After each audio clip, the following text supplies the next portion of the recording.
and welcome to Non Sequitur Nerds. Tonight, we're going to be talking, a little bit of a spoiler episode. If you guys can't tell from the video feed, we are actually in the same place once again. But tonight, we're going to be talking the premiere of the new Disney Plus series, Obi Wan Kenobi. But, as always, I'm Tim, joined by Ian, and I know which way to point this time. You're right here. How you doing, buddy? I'm doing pretty good. Decided to make a last-minute trip up to see friends and family this weekend. Mostly my children were driving me absolutely batshit insane. I hear that. And so I went, yep, we're going to go visit family, because I need time away from you. So that's what we did. There you go. And actually, we got the kids together last night. Yeah, they played quite hard. Yes, dude, my son was completely exhausted today. Yes. He had an appointment we had to go to, and he's sitting there the whole time just... Dad, I'm tired.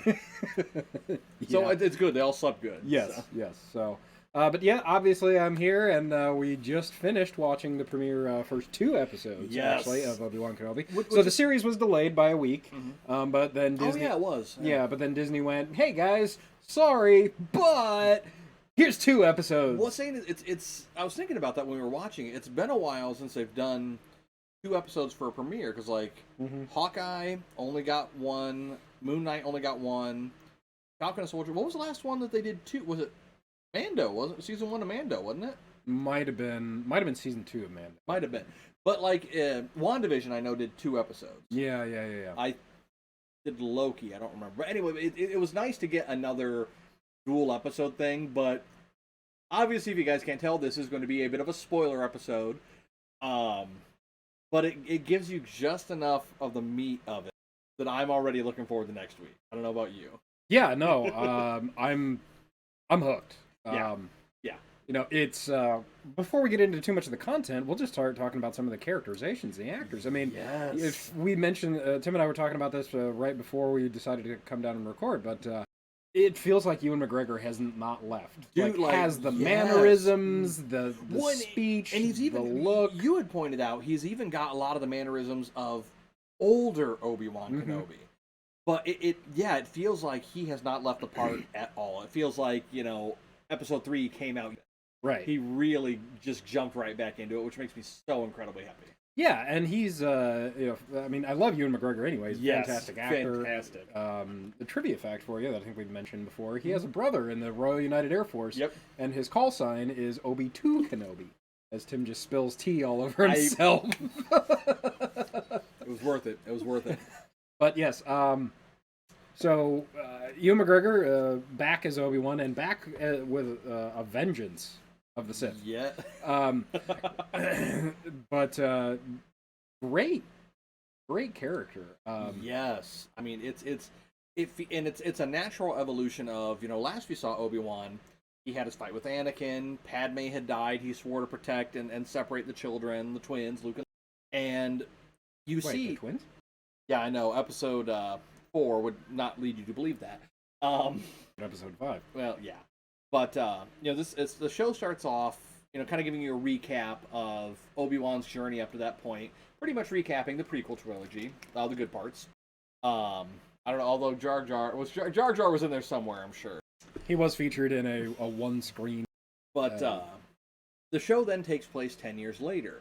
Obi-Wan has been on Tatooine for a while. Luke is now, a young kid.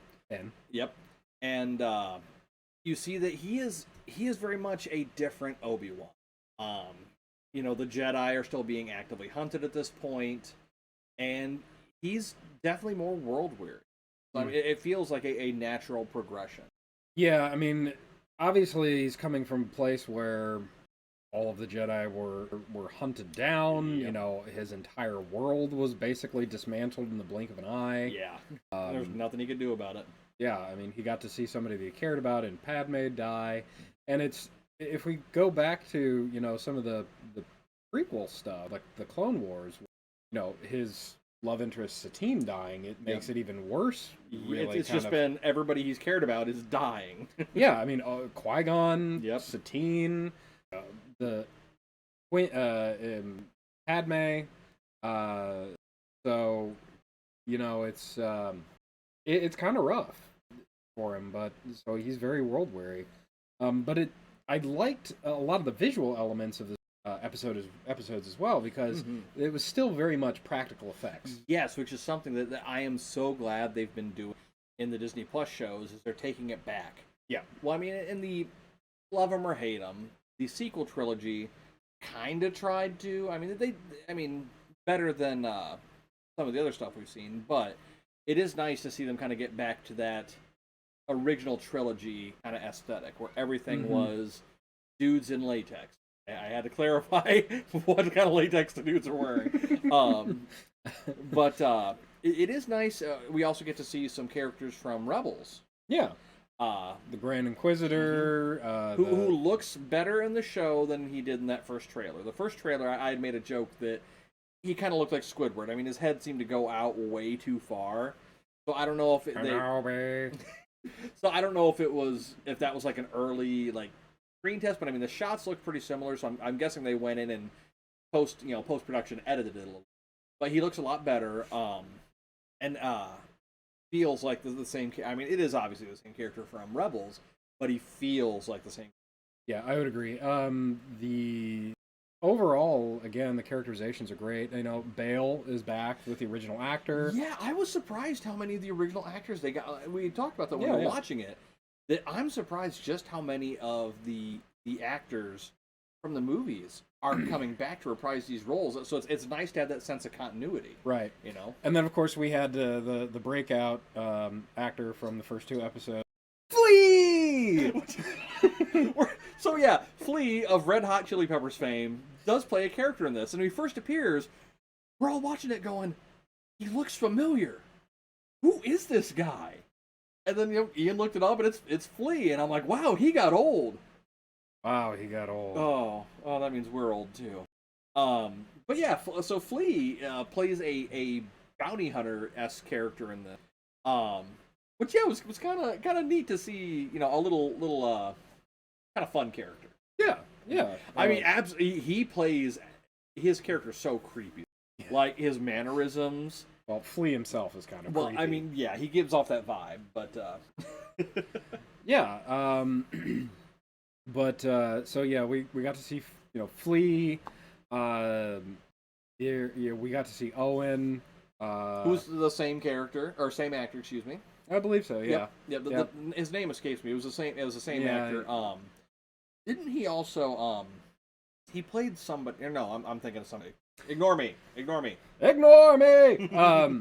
Actually, one of the cameos that I really like that's uncredited was Tamora Morrison playing a clone trooper. Yep. But he's a like a homeless clone trooper that's he's got a big shaggy beard. He's a homeless war vet. Yeah, he's a homeless war vet. But I mean, it's just kind of a one-shot thing. But I thought it was really cool. It was a nice nod back. Well, and it was nice. It was nice to see because to Obi Wan, or to everybody else, the clones were all the same person.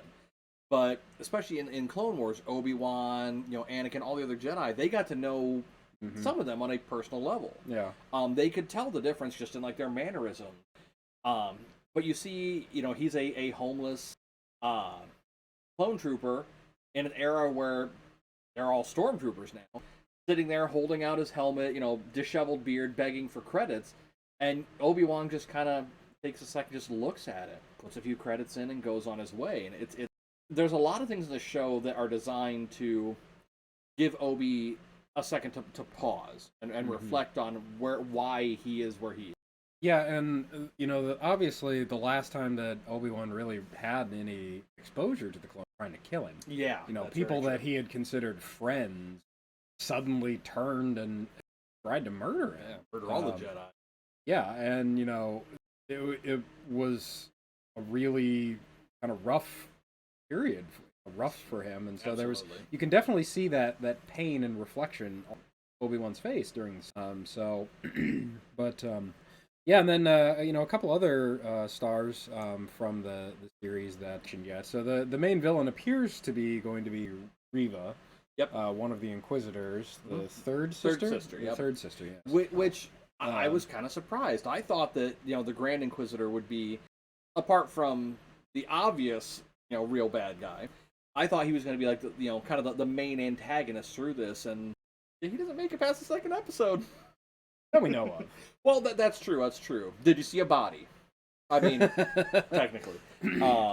But I mean, Riva is a new character. New character, Yeah. really kind of malicious. Very malicious. Very brutal. Like the Inquisitors were not known for being kind. She's kind of taken it to a whole nother level. In just the first episode, she almost kills 3 people just trying to get information about where this random Jedi is. Whereas meanwhile in the background, her ambition is to find Kenobi himself and turn him over to Vader. So you know the another character that we got introduced, Haja, Which I am so happy with this character, played by Kumail Nanjiani. Who is not Shang-Chi. Who is not Shang-Chi. So Ian, before we see his character, Ian goes, "Oh, Kumail Nanjiani's in this. He's in 5 episodes, so we'll see him in the second episode since it's only a 6-episode series." Which is sad. We're already a third of the way through it. But for some reason, my disheveled ADHD brain went, "Oh, cool! It's gonna be nice. He was in Shang-Chi, and now we're gonna see him in this." Wait. Yeah. So Kumail Nanjiani's in it. And I will say that in recent years, I've definitely warmed up to him more because initially I hated him. I was going to say, I think we've talked about it before. You were not a fan of him or his acting or any of the movies he was in. Yeah, I mean, he just has such a punchable face. Well, do you see how jacked he got in Eternals, though? Yes. You would break your fist. Yes. But plays a fun character. I'm interested to seeing where he how he fits into the universe at large as things continue to go. It was an interesting setup for his character. Yes. Yep. So yeah, and then some of the other character choices in this that I find interesting is Obi Wan uses a blaster. Yeah, which I mean, I had mentioned when we were watching it. You said something about you think for a Jedi he'd be a better shot. Well, Obi Wan notoriously hated blasters. Yeah. I mean, it was not his thing. They were just Yeah. Very a crude weapon for an uncivilized time. Yep. But yeah, he uses a blaster, and I think that goes along with the characterization of him trying to hide the fact that he's a Jedi. Yeah. So he's... Well, I mean, and really, in the first 2 episodes, you only see him do any Jedi stuff one time. Yeah. Because this is very much in the era when Jedi are still actively in hiding, what few are left. So he's actively going out of his way to not use any Force ability. Which kind of brings up some strife with a character that I didn't think would have as big of a part in this as what she ended up having. Right. So again, spoilery episode if you haven't figured that out yet. Yeah. So the basic summation of the first 2 the series is that Leia Organa is kidnapped as a 10-year-old. And a very intelligent 10-year-old. Very intelligent 10-year-old, which they make reference to. She is kidnapped, and Bail Organa employs, guilt trips Obi Wan into going and rescuing her. And that's kind of how this... I mean, that's the basic summation of the first couple of episodes. Yeah. So, that's why Obi is on this journey that's kind of taking him back into the limelight. Is because he's been charged with rescuing one of the twins. Yep. Now, did you notice, like, from the last trailer they put out, it seems like most of the shots from that were from these first 2 episodes. Yeah. Well, one of the things I will say is that I didn't... I watched the first trailer and I was really hyped about it. Yeah. But I've been purposely trying to avoid additional trailers because, especially in this day and age, like, trailers are very notorious for spoiling... movies and stuff, and especially when a trailer is longer than like a minute. Yeah, well, either spoiling or, thank you Disney, completely misleading. Right. But usually the second one works to their benefit. Right. I mean, look at the last couple properties they've put out. The trailers were not at all what you like. Doctor Strange. I know. Have you seen it yet? No. Okay, I won't spoil it for you, and I won't spoil it for any of our listeners. The trailer gave me an impression that the movie would play out completely differently than it. But in a good way. I'll leave it at that, though. But, the last trailer they put out, since you haven't seen it, and for any of our listeners that have, primarily featers this, like, neon cityscape, as well as a few shots on Tatooine. Dio, I think, was the city. Daijo, I wasn't taking... I wasn't taking notes because Deja-vu. I was sitting there, But yeah, so it's the remaining 4 episodes. I'm curious what they're going to do because we don't know at this point. Yeah, and I mean, we know where it's going to end, like you had said. Yeah, and it's it's a talking point that we've mentioned before here, but I'll bring it up again. That's one of my only real complaints about these types of shows is that when it happens prior, prequel wise, something else, you know exactly how it's going to end. Yeah, you know that Leia's going to be. You know that Obi Wan's going to be. Yep. You know that the Organas are going to be for a while. And you know how everything turns out. Yeah. It is interesting to see how they get there. Oh, absolutely. It's very gripping, and kind of helps fill in some of the pieces that you may be missing. Mm-hmm. But it's still one of those things that does add a little bit of frustration to me. As invested as I am in all of this, I know how it's going to turn out. Right, but like you said, it's that journey of how do they get from A to B. Right. Yeah. Which, I mean, it is. Like, I will say, the show is done well enough that when you're watching it, at least me anyway, I wasn't actively thinking, oh, okay, I know Obi Wan's gonna be fine. Okay, oh, I know he's gonna save Leia. I was invested in the storytelling, even though, like, afterwards, obviously, like Ian pointed out, we know how things are gonna pan out. We know that ultimately Obi Wan is going to face Vader on the Death Star, and he's going to meet his end. We know ultimately that Leia is going to make it through, become a general, live to an older age, and pass on. These are constants in the Star Wars universe, especially with this being a prequel. But it's that fun because we didn't really know, at least in new Disney canon, we don't know what Obi-Wan did for those years in between Episode 4 or Episode 3 and Episode 4. Right. Expanded universe, there's a lot to pull there, and I'm going to be interested to see if Disney continues that trend of picking the things that the fans really liked from the expanded canon and working them in, or if it's going to be all original. Yeah, so, we'll kind of see how it pans out. Oh yeah, for sure. Ultimately, again, I'm interested to see where the story goes. I'm interested to see how they get to the end. Yeah. And I want to see what other kind of cameos and stuff that they have. Yes, I mean, because they're not laying it all out right now. There's still, I guarantee, more cameos. Whether it's from actors that have been in Star Wars prior, or it's characters that we didn't think we'd see again for whatever reason. I guarantee there's some that they're holding back. Yeah. Do I think we're going to get another, Luke Mando moment? Probably not to that scale, but I think they definitely have something in their back pocket. Yeah. I would. Darth Maul. Sorry. I need to. Whew. I wouldn't mind seeing. They could bring back Forrest Whitaker and do another Saw Gerrera appearance. That's true. They'd have to de-age him though, because Saw Gerrera is pretty. Yeah, because I mean he's around until the Death Star is created, and that's not created until another like 15 years. Give or take, 10, 15 years, I think. Yeah. That's true. I mean, they would have to. That would be interesting to see him, because especially like his characterization in like Rebels was the last time we saw. Was it Rebels or Clone Wars was the last time we saw him? Technically, the very last appearance is Rogue One. Yeah. Well, as far as because his younger version. He appears in Rebels. Rebels, okay. Yes. He was a bastard. Yes, he was. He was a bastard. Well, I mean, that's the whole point. But I liked him. That's the whole point of Saw Gerrera is, the Jedi trained him on defending his planet. Yep. He's kind of the antithesis of Leia. Yeah. I mean, yeah, kind of. But he wants to lead the rebels by killing everything. Well, yeah, but that's the whole thing. Is he believes in brutality, giving back as good as you get. The brutality of war hasn't escaped him, I believe. I mean, if I remember correctly, his sister dies. Yeah, he's got a reason to be a bastard. Yeah. But as far as a quote unquote hero in Star Wars, he's definitely the odd duck. Yeah, but that would be interesting to see him. I mean, it would be also interesting to see some of the characters from Rebels, or not Rebels, Rogue One. Oh, that's the blind guy, the Donnie Yen's character. Yeah. I can't remember his character name. That'd be interesting.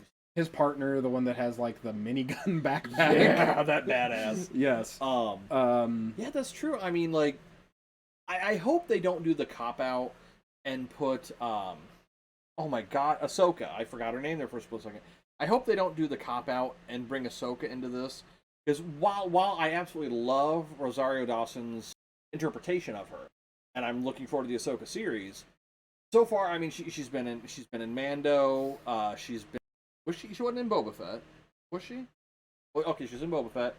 So I mean, if she's in this, obviously it'd have to be Young? a not as old Ahsoka. So you'd have to, Yeah. But I mean, if you look at her though, like what her age would be in Mando, she doesn't look. I mean, it's Rosario Dawson. She drinks the blood of an ancient vampire. So I mean, they could, but like part of me kind of hopes they don't. And I don't know. I mean, I'm torn. Would I be disappointed if she's in it? No. But I feel like they could use that like big showstopper cameo, slot for someone else. Yeah. I just don't know who. I mean, obviously, if you can't tell, I'm pining for a live-action version of the Darth Maul final fight. But I don't think we're going to get that, especially if all the internet rumors are to be believed that it is. Some people have said that it was never filmed. Others have said that it was filmed and cut. We won't know until we go through these next 4 episodes. I guarantee if they do pull that, it's going to be a final episode. But that would almost detract from what they're building up with Obi and. Right. And I at this point, I feel like as much as I would like to see Maul, I feel it would be doing the show a disservice. It's not about Darth Maul, while that would be a cool cameo. It's about Obi Wan's story, which he is part of, but still. Yeah, and they finish off the stuff with Maul in the Rebels. They do. So you I get a feel definitive answer. Yeah. I feel like it would just kind of almost detract from Rebels as well. Yeah, because I mean, Rebels was pretty iconic. Yeah, it's a show. Oh yeah. Yeah, so I'm eager to kind of explore it. I'm interested to see where, I mean, just in reality, where they go next in the. So like physically where they go. Yeah. I'm well, because I'm glad that they showed Tatooine, and obviously Obi-Wan. It's a staple of Star Wars. I mean, it is, but I feel like it is so overused and like, why is this dust ball so freaking important? Like that's what I would like to see. I would like to see some like deep, like old Republic era lore, that there's something about the planet that draws Force users. That would be really cool to give it importance just beyond it's where Luke grew up, it's where Obi went into hiding. Make it so that there's some canonical reason that Force users are drawn to Tatooine, and that's why all these stories seem to start. I mean, the sequels had their own dust ball. Right. But that would be kind of a neat, like there's something about like the core of it is emanates Force energy, or the core of the planet is a kyber crystal, something that draws them in. But you were talking about where they get to go. We did get to see Alderaan in One Piece this time, right? Which was honestly kind of how I imagined it, as being a very beautiful planet, very serene. Yeah, I mean, in the movie-wise anyway, the only time we saw Alderaan was when it looked like somebody put an M80 in a disco ball. Exactly. So it was good to see the planet, and if you've experienced other, extended universe type stuff, the video games, you've seen Alderaan before. It was featured it's a core planet in the Old Republic MMO game. Yep. I believe it's a planet you can do battle on in the Battlefront, Star Wars Battlefront games. I think so. Yeah, at least one of them. Yeah. Yeah. So I mean, you do get to kind of experience Alderaan, but it's nice to see that they actually showed you architecture and some of the beauty of Alderaan. Why Alderaan was kind of considered like the jewel of the Republic. Yeah, I mean, it is honestly probably the nicest looking planet that we've seen in Star Wars, except for maybe Naboo. Naboo was really cool. Naboo was very cool. Yeah, it is very Naboo-esque, isn't it? You selected the Naboo? Not anymore. Now, so for that reason, Alderaan is better. They don't have Gungans. Well, they don't have that Gungan. I have nothing against the rest of the Gungans. I think they're a cool race. But what, you didn't like the fat Richard Nixon Gungan? Oh, Boss Nass? Yes. Oh, dude, he was awesome. You saw Jar Jar Binks. Exactly. I like that Gungan. I didn't like Jar Jar. Yeah, and they're all in all. But the whole dust ball thing is just overdone. Yeah, it's overused.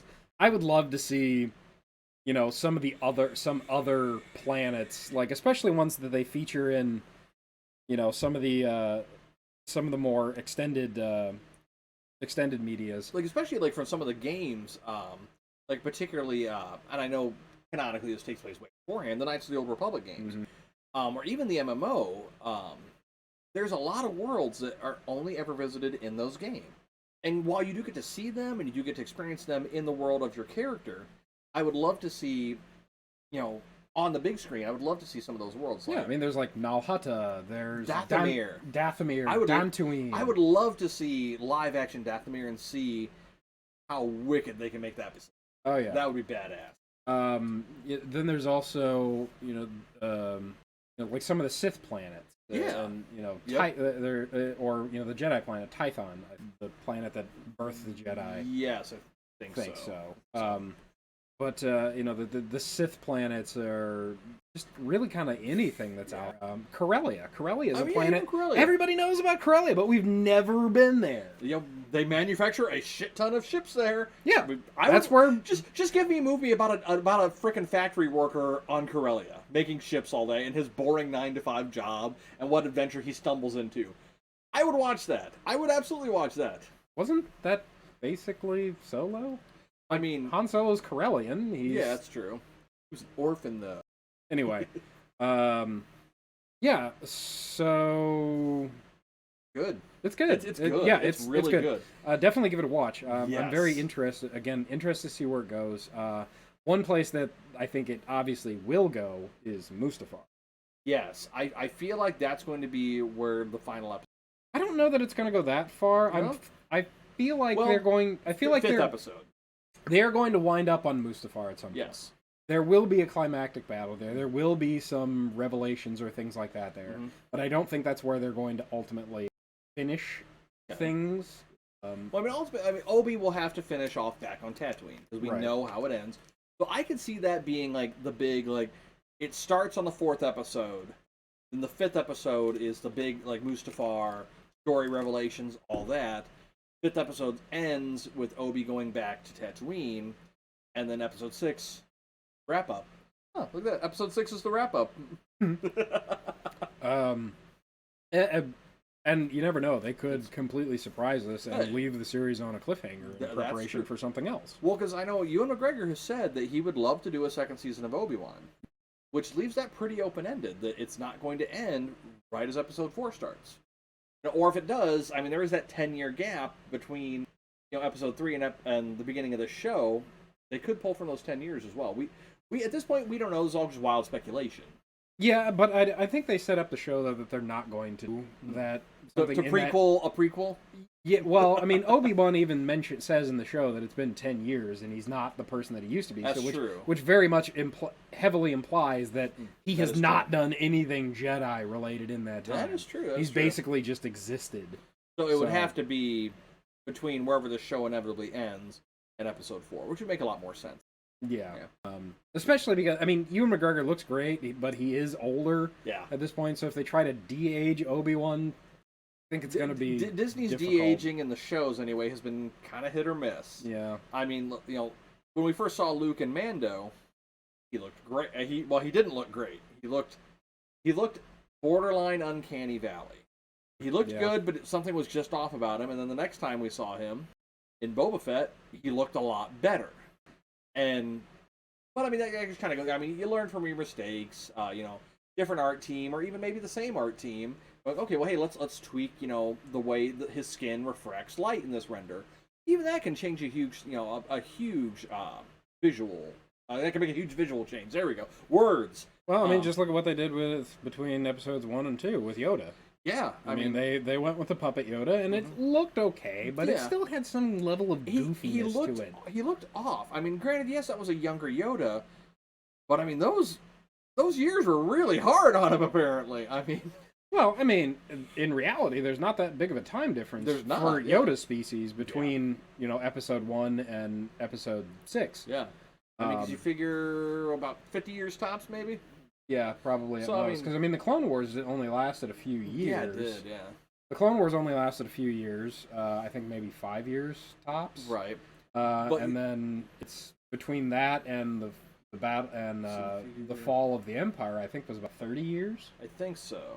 give or take right around 50. Yeah, But if you think about it, it's actually really short for a Sith Empire in Star Wars universe. Yeah, I mean, expanded universe, they last forever. Yeah, don't they? Oh my gosh. I mean, that's the whole premise of the Star Wars MMO, the Old Republic MMO, is like they're coexisting with the Sith Empire because they're at a kind of a stalemate. Yeah, stalemate.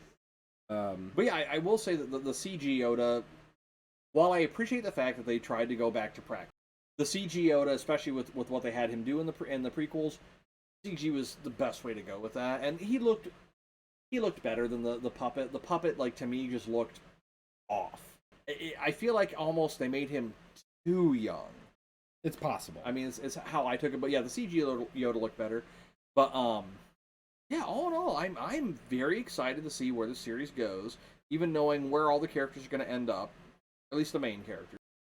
It's going to be interesting to see, especially if they continue exploring new worlds like beyond, Tatooine. It's going to be interesting. It's going to be a fun ride. It's going to be a really fun ride. I'm looking forward to the next month of episodes. Yes, me too. So eagerly looking forward to that. But with that, I think we're about right at time, so we're going to go ahead and wrap up. Yeah, works for me. Thank you to our sponsors, A.FM. And then, obviously, you can catch us on the interwebs. You can find us on social media, facebook.com, /nerds, Twitter @nonsequiturnerd, twitch.tv/nonsequiturnerd, and, of course, you can catch the live recording of us on YouTube. Nerds. Yep. I think that will probably do it for us. It's always so. Good to be here. Yay! And, we hope that we will catch you all again next time. Yeah. As always, for the Non Sequitur Nerds, I'm Ian. I'm Tim. And everybody.